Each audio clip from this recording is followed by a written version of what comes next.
I have to set my alarm for tomorrow's picks of the Masters. Got it. Hi, Joel. How are you? I'll set my alarm too. What time are we doing that? Set your alarm. We're picking at 5. Picking at 5. Who do you think's going to win the Masters? Do you care? I don't know.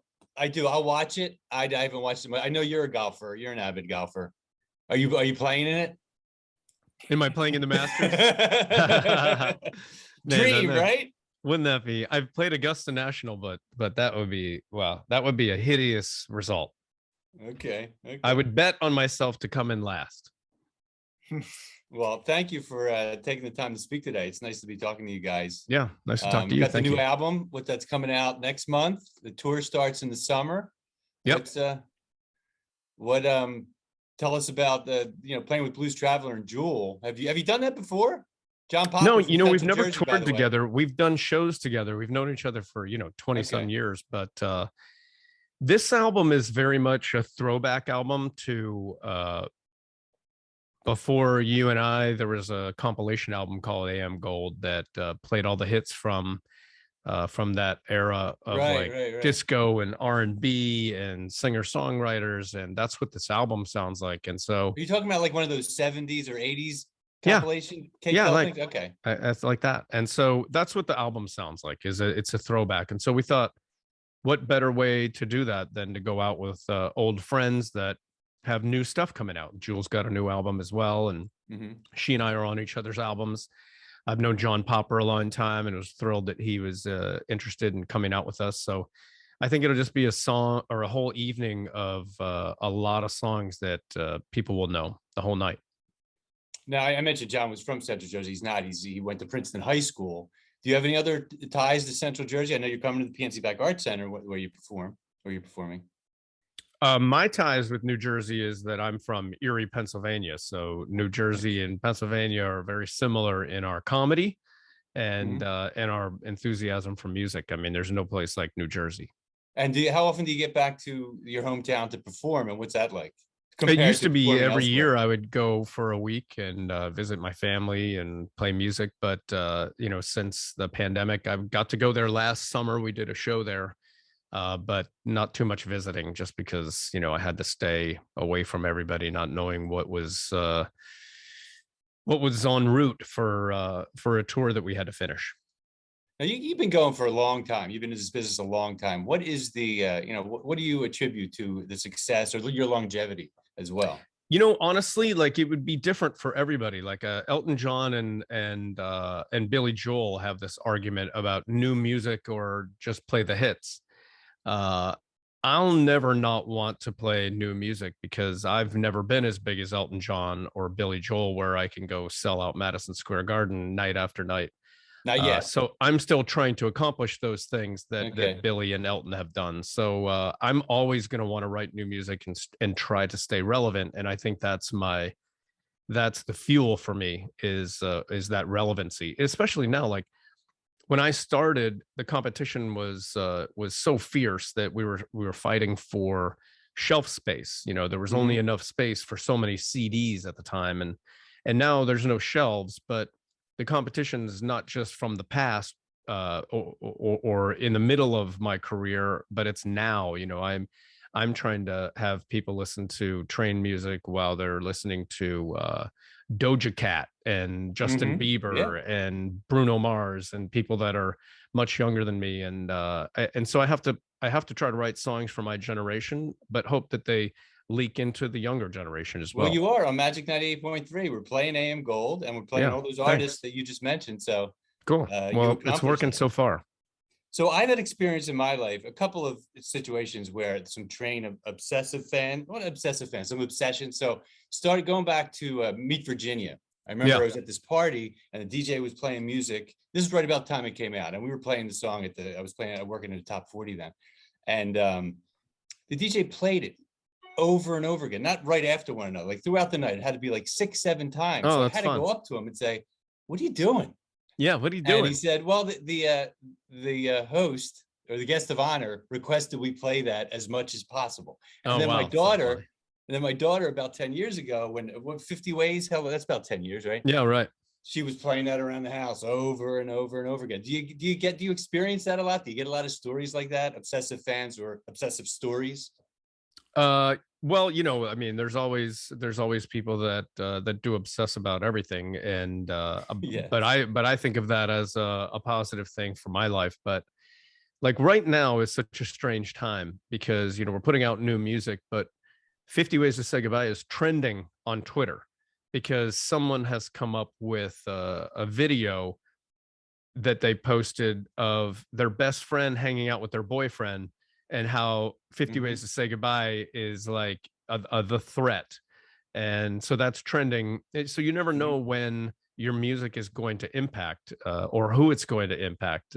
And so I love the Meet Virginia story. I'm sorry that you had to listen to it 7 times at the party. No, it was good. It was new. I was cool with it. I just like, why this? Yeah, why 7 times? Whatever it was. It was a lot. Yeah. It was a lot. So tell us about Save Me San Francisco. I know that's something that's dear to your heart. Yeah, like the wine company is well, we're a San Francisco band, and we started we made a wine that was affordable and delicious, that was a representative of the Bay Area, and we attached it to a charity there called Family House that houses very sick kids and their families while they're being treated at UCSF Hospital. And we've contributed by selling millions of bottles of wine and helping build a 24-room facility into an 80-room building in San Francisco that is filled every single day, and helping people endlessly. That's nice. That's great. Yeah, so cool. Let's go back. You were in a Led Zeppelin tribute band? Yeah. Well, I was in a band that we played 3 sets a night. It was like the throwaway set where nobody was in the bar. Then the next set was like all the hits from the current time. And then the last set, when everybody was hammered and wanting to hear Led Zeppelin, we would do a whole Led Zeppelin set, and it was good fun. Yeah. And your Robert Plant was admirable. It was pretty good. We recorded Led Zeppelin 2 in its entirety a few years ago, and also we were able to donate those proceeds to Family House as well. Yeah. All right. Well, good luck with the tour. The album AM Gold is coming out on May 20th. Singles out now. And the summer tour with Jewel and Blues Traveler coming to Central Jersey. Thank you, Pat. Cool. Yeah. And we'll be on Jimmy Kimmel on the 20th of May as well. Awesome. And Joel Maryan's coming in here right now too. Okay. She, I guess, is your partner. Yeah. Yeah. I guess she didn't get the email that we're going early. Maryann, you throw on your camera. I believe I'm on my camera. Start video. There we go. There you are. Hi. Well, Maryann, can we get a couple questions, Eric? Yeah. Okay. Yes. We went early, Maryann, so we did the interview, but I'm sure you had some questions prepared. So, Pat, Maryann. Hi, Maryann. Hey, Pat. I have to say that I saw you maybe like 6 years ago in Vail, Colorado, live on stage when it was snowing, and I think it was like 6 degrees. Yeah, it was. I remember that night. It was fun because there was a guy who was writing a lot of articles at the time. His name is Bob Lefsetz, and he was there as well. What's it? That's his name. Yeah, and so he was he's good friends, or at least admirer of Howard Stern. And so Howard talked about that Bob was there, and we played Led Zeppelin that night, and that it was a great night for everybody. So I remember that night very vividly.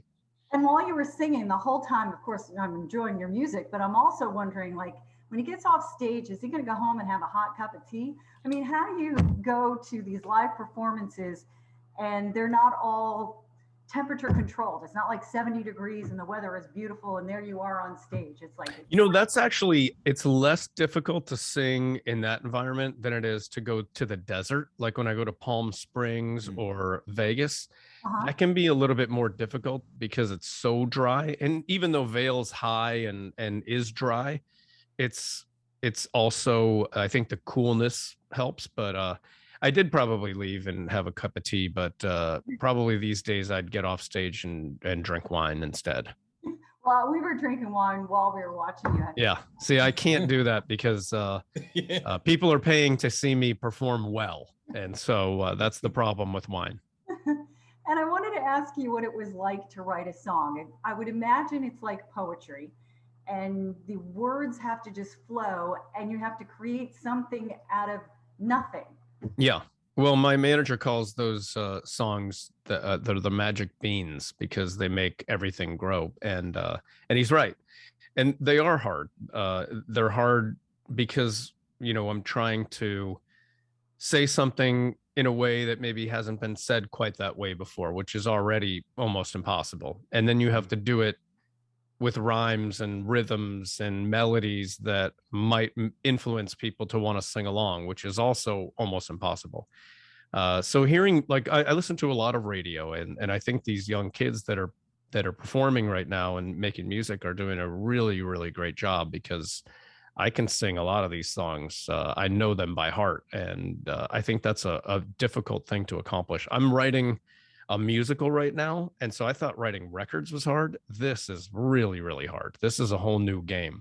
Is this the one on Hallmark that you're talking about? Because No. That was just me acting in Hallmark. That's based on a Christmas album of Train called Christmas in Tahoe. But this is a musical that'll go to Broadway probably in the next 18 months, called Begin Again. And the first draft is done, and the second draft will be harder than the first one. And it was hard. Wow. Well, you do a lot of things. You're going to win the U.S. Open. I'm going to win the Masters this weekend. Yeah. The Masters, right? That too.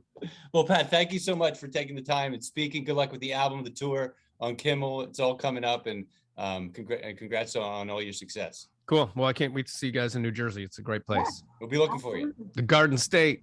Yeah, all right. Thanks, guys. Thanks.